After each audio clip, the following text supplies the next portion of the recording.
Hello, it's us again, Willie's American Guitars. I are Willie.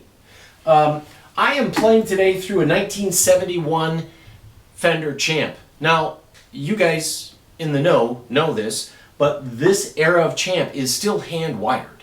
So because it's such a simple circuit, Fender still hand wired these amps through most of the 70s. Otherwise, generally speaking, starting in 74, Fender quit hand wiring and went to a printed circuit board, and there's definitely a total difference. So these seem really undervalued considering what it would take to hand wire today. Nice. They break up well, they clean up well, and it's really the perfect at-home amplifier. Everyone should own a Champ. What I have is a couple of guitars that come in that I think deserve a little bit of explanation. This is a Jaguar. This is a 1965 Jaguar, to be specific. And for those of you that haven't seen a Jaguar in a while, there's two circuits in here. There's this circuit. When you flick this switch up, all you get is the neck pickup. And with that, you have your own volume control and a tone control. And that is to get that smooth jazz sound that most sophisticated guitar players prefer. How's that? Then you've got your pickup selectors here. This switch this way is for that pickup. This switch in the middle is for that pickup. And then there's a phase reversal.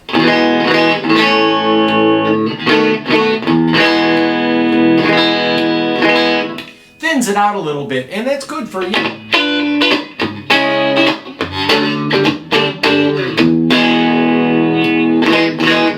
When you have both pickups on, by the way, it is hum canceling. Now, I'm going to turn this up with two pickups on.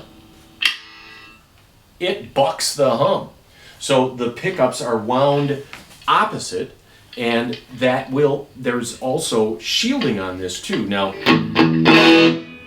you guys know these are short scale guitars. It was also the most expensive guitar in their lineup. And at the same time, Gibson's most expensive guitar was the carved top Birdland, also short scale. It was pretty common back then to have these short scale guitars really for the reach, for the sophisticated player, to be able to reach complicated chords. Really, that's kind of what it was about. These were shipped originally with 12 gauge strings on them, so these really were meant to be kind of jazz guitars.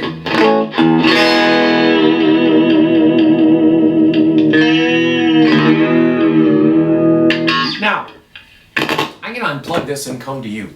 You can see this has one of the Mastery bridges. So Mastery, developed here at Willie's, is a really great bridge to have if you want to keep your strings in place and for a little better tone. And then the whole tremolo, it is actually a matched tremolo set, which is very fluid, a really nice tremolo. The original tremolo's inside the case. And again, you have these switches here for pickup, and phase reversal. And then look at the teeth on here too. These teeth that come up on the pickup, this is to shield your pickup. Those teeth come up, wrap around it, and lower the hum out of the guitar. This is a 1965 guitar. It's in fairly decent shape. It's all original, and it's going to be fairly priced too. And again, as I said, the original tremolo and bridge is here. There is a white guard, should you prefer. Okay? So, but wait, there's more. This just came in, and this guitar fascinates me. So just for fun, I called Fender Custom Shop, and I said, I want a 1972 Telecaster Thinline made of see-through blonde on a lightweight ash body. I want it beat up, just like this. The edge is worn out. And here, I'm going to start this with coming up to you. You got to see this. It is a blonde finish. It's aged. You can see the wear here on the edges, and it's been oversprayed. It's an original blonde over ash finish. There is a lot of wear. Don't kid yourself. It's worn out a lot. How did they do that? They played the heck out of it. And then up here, you can see it's a busted headstock, but it's been repaired. This guitar was tossed around quite a bit. And this guitar sounds and feels fabulous, maybe because of that. This guitar has just this kind of old soul. It is not routed.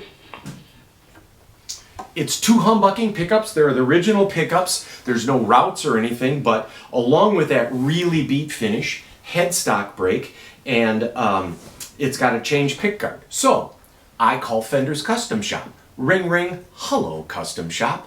What would it cost for us to recreate this heavy relic black guard over a blonde finish that's turned to a butterscotch and bigger frets? It's been refretted. And the answer was about $6,000, right?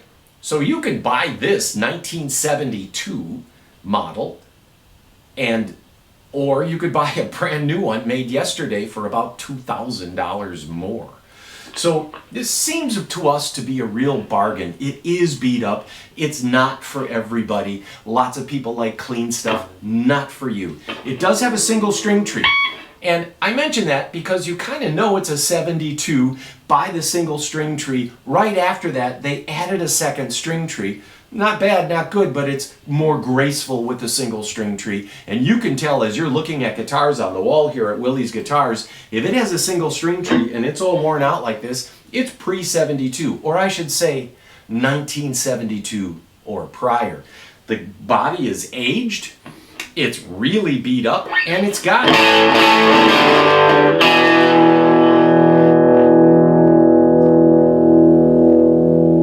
You heard the Jaguar. The Jaguar is clean and crisp. This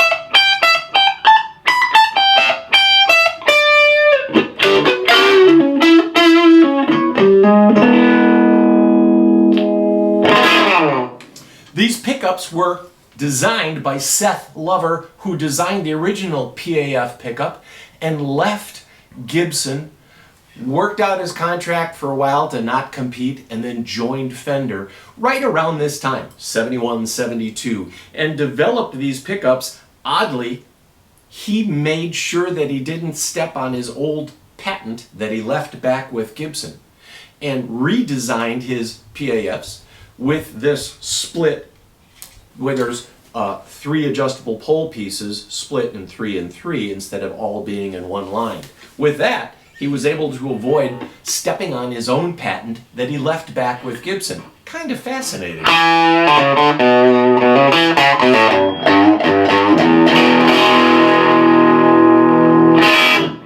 There's something about the growl of old pickups. It's the magnetic field that softens up over time.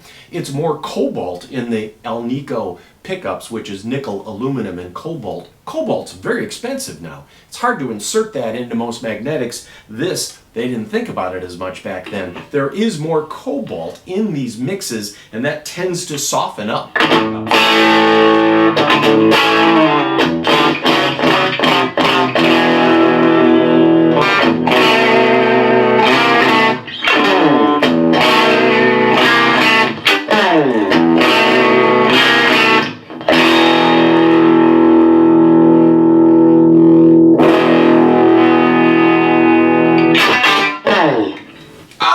Love this guitar. All right, there you go. There's our video of 2 new things that might not even be on the website yet, but given time, we'll have them up there for you. Okay, thanks.